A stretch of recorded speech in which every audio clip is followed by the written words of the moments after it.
Hello दोस्तों, नमस्कार, स्वागत, वंदन, अभिनंदन आप सभी का आपके अपने इस YouTube चैनल पर। आज हम स्टार्ट करने जा रहे हैं 3 पेरेंट्स बेबी के बारे में जानेंगे, टेस्ट ट्यूब बेबी के बारे में जानेंगे। ये दोनों के बारे में अपन जानेंगे। हमने पिछली वीडियो में जाना है कि मातृत्व प्रभाव क्या होता है, मातृत्व प्रभाव क्या होता है, क्लोनिंग क्या है, सरोगेसी क्या है, इन सभी के बारे में डिटेल से चर्चा की है। इनकी क्या प्रक्रिया है, क्या लाभ है, क्या हानि है, क्या आवश्यकता है, क्या भारत में इसकी अनुमति मिलती है या नहीं मिलती है, सभी के बारे में डिटेल से चर्चा की है।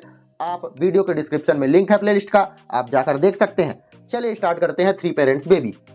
सबसे पहले कि किनको आवश्यकता होती है 3 पेरेंट्स बेबी की। एक अपने पास क्या है, कोई महिला होती है जिसकी माइटोकॉन्ड्रिया में जीन की विसंगतियां होती हैं। जीन खराब होते हैं। एक प्रकार से जीन खराब होने के कारण इन महिलाओं के अंदर जो बच्चा उत्पन्न होता है उनकी मांसपेशियों का विकास नहीं हो पाता, मतलब शरीर में कमजोरी होती है, जिसे ले सिंड्रोम के नाम से जाना जाता है। किनको इसकी आवश्यकता? जिस महिला के माइटोकॉन्ड्रिया में जीन की विसंगति हो जाए उसको 3 पेरेंट्स बेबी के लिए बेहतर विकल्प माना जाता है।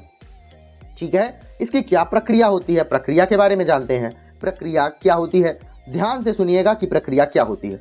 कुल मिलाकर जो क्लोनिंग हो गया, सरोगेसी हो गई, सबकी प्रक्रिया लगभग एक ही होती है, एक ही तरह की होती है, लेकिन थोड़ा थोड़ा अंतर होने के कारण इनका नाम अलग कर दिया गया है। प्रक्रिया क्या है देखिएगा। इस प्रकार के बच्चे के निर्माण के लिए दंपत्ति के, मतलब एक पुरुष हो गया, एक मादा हो गई, पुरुष का अंडाणु निकाला जाता है और मादा का अंडाणु निकाला जाता है और पुरुष का शुक्राणु निकाला जाता है।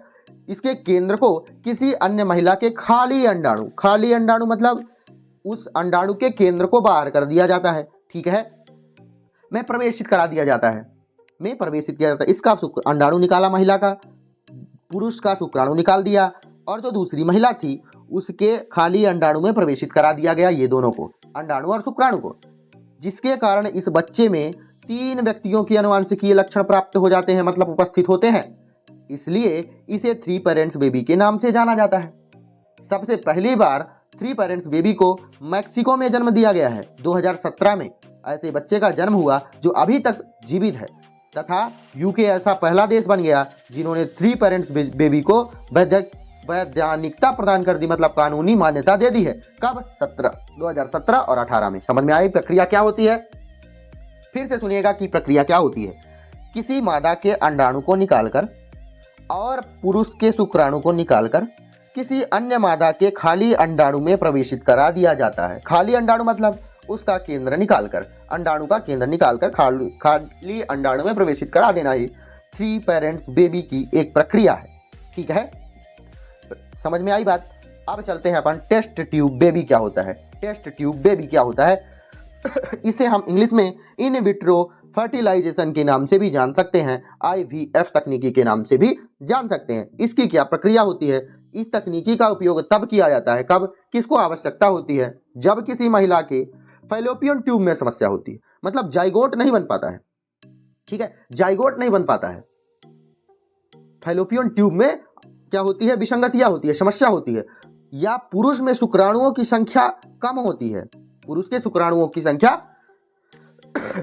कम होती है। ऐसी स्थिति में यदि वह दंपत्ति माता और पिता बनना चाहती है तो IVF की सहायता से माता या पिता बन सकते हैं। तो इसकी क्या प्रक्रिया होती है? प्रक्रिया जानते हैं। कारण क्या है? या तो महिला में फैलोपियन ट्यूब की समस्या हो या पुरुष में शुक्राणुओं की संख्या में कमी हो, तब IVF तकनीकी का उपयोग किया जाता है। क्या प्रक्रिया होती है? प्रक्रिया के बारे में भी अपन जानते हैं।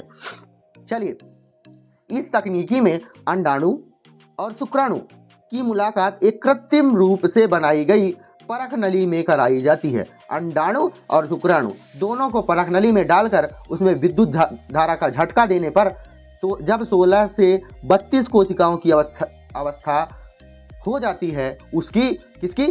कोशिका की 16 से 32 कोशिकाओं की अवस्था जब हो जाती है तो उसी दंपत्ति के महिला के गर्भाशय में प्रत्यारोपित कर दिया जाता है। मतलब भैया, मतलब क्या है बताइएगा कि मतलब क्या है? चलिए समझते हैं मतलब क्या है। कोई एक पुरुष हो गया, एक कोई महिला हो गई, इसका शुक्राणु और इसका अंडाणु दोनों के दोनों किसी परख नली में क्या किया जाता है? रख दिया जाता है। फिर इसमें इलेक्ट्रिक झटका दे दिया जाता है। फिर जब 16 से लेकर 32 कोशिका का निर्माण हो जाता है तब इन कोशिकाओं को इसी मादा के गर्भाशय में प्रवेशित कर दिया जाता है। इस प्रक्रिया को IVF इन विट्रो फर्टिलाइजेशन के नाम से जानते हैं। इन विट्रो फर्टिलाइजेशन के नाम से जानते हैं। क्या प्रक्रिया हुई, समझ में आ गया? चलिए स्टार्ट करते हैं। आगे क्या है? दुनिया की पहली टेस्ट ट्यूब बेबी 25 जुलाई 1978 में लुइस ब्राउन के रूप में आई थी। लुइस ब्राउन के टोटल 67 दिन के बाद कोलकाता में डॉक्टर सुभाष मुखोपाध्याय ने एक भारत में दुर्गा नाम की लड़की को अवतरित किया टेस्ट ट्यूब बेबी की प्रक्रिया से। ठीक है, इसलिए दुर्गा नाम से जानी जाती है, लेकिन बाद में इसका नाम कनुप्रिया अग्रवाल नाम रख दिया गया। यह अभी भी जिंदा है। अतः क्या है भैया, भारत में टेस्ट ट्यूब बेबी की तकनीकी की सहायता से जन्म देने की प्रक्रिया को स्वीकार मान लिया गया है। स्वीकार मान लिया गया है। स्वीकार मान लिया गया है। तो आपको सभी चीजें एक साथ जाननी आवश्यक है कि भैया क्लोनिंग क्या होता है, सैरोगेसी क्या होती है, 3 पेरेंट बेबी क्या होता है और टेस्ट ट्यूब बेबी क्या होता है। चलिए आप जानते हैं। सबसे पहले तो आपको क्लोनिंग पढ़ाई गई है। अगर आप क्लोनिंग पढ़ चुके हैं अच्छे से बताइएगा। सबसे पहले किसी भी व्यक्ति का क्लोन निकाला जाता है, क्लोन निकाल दिया जाता है। बातों को सुनते रहिएगा, राइटिंग पर मत जाइएगा। क्लोन निकालकर कहां से क्लोन निकाला जाएगा? कायिक कोशिका द्वारा। कायिक कोशिका के द्वारा, कायिक कोशिका के द्वारा क्लोन निकाला जाएगा। इसका केंद्रक कहां प्रवेशित कराया जाएगा? किसी अंडाणु में, किसी अंडाणु में प्रवेशित कराया जाएगा जिसका केंद्रक उपस्थित ना हो, जिसका केंद्रक उपस्थित ना हो, जिसका केंद्रक उपस्थित ना हो। फिर इसके बाद इस अंडाणु को क्या किया जाएगा? परख नली में 16 से 32 कोशिका, 16 से 32 कोशिका होते तक रखा जाएगा। फिर इसके बाद इसी महिला, जो अंडाणु जिस महिला का केंद्र निकाला गया है, उसी महिला पर क्या किया जाएगा? गर्भाशय में डाल दिया जाएगा। तो वह प्रक्रिया क्लोनिंग की प्रक्रिया कहलाएगी। ठीक है, क्लोनिंग समझ में आया। क्लोन किससे निकाला जाएगा? कायिक कोशिका से। फिर अंडाणु में प्रवेश कराया जाएगा जिसका केंद्रक नहीं हो। फिर उसी अंडाणु को परख नली में 16 से 32 विभाजन होने तक रखा जाएगा। उसके बाद महिला के गर्भाशय में प्रवेश करा दिया जाएगा। यह प्रक्रिया क्या कहलाएगी? क्लोनिंग कहलाएगी।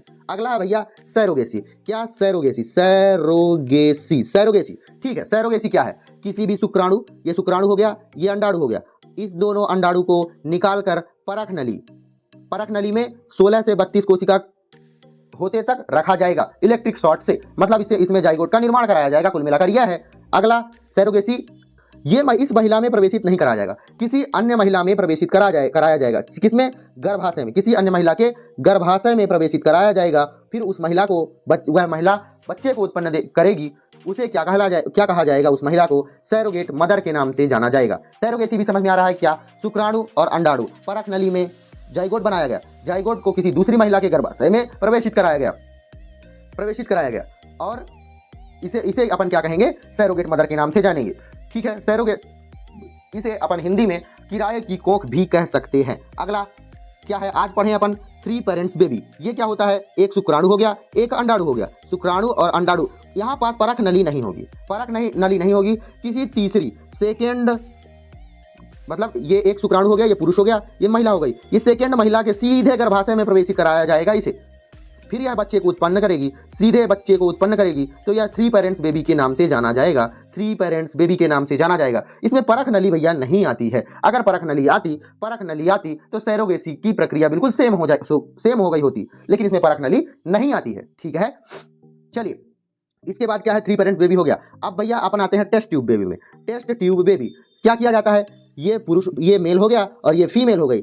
मेल का शुक्राणु और फीमेल का अंडाणु सीधे परख नली में क्या किया जाता है? विभाजन कराया जाता है। 16 से 32 कोशिका होते होते फिर इसे सीधे डायरेक्ट इसी फीमेल के अंदर प्रवेशित कराया जाता है। इसे टेस्ट ट्यूब बेबी या इन विट्रो फर्टिलाइजेशन के नाम से जानते हैं। यह 4 की चारों प्रक्रिया आपको समझ में आ गई होगी। अगर आपको समझ में आई तो कमेंट बॉक्स में लाइक कर सकते हैं, वीडियो को लाइक कर सकते हैं। कमेंट बॉक्स में समझ में आया हो तो हाँ लिखिए, ना समझ में आया हो तो ना लिखिए। हम आपको फिर से समझाने की कोशिश करेंगे। अब मिलते हैं आपको अगली वीडियो में, तब तक के लिए धन्यवाद।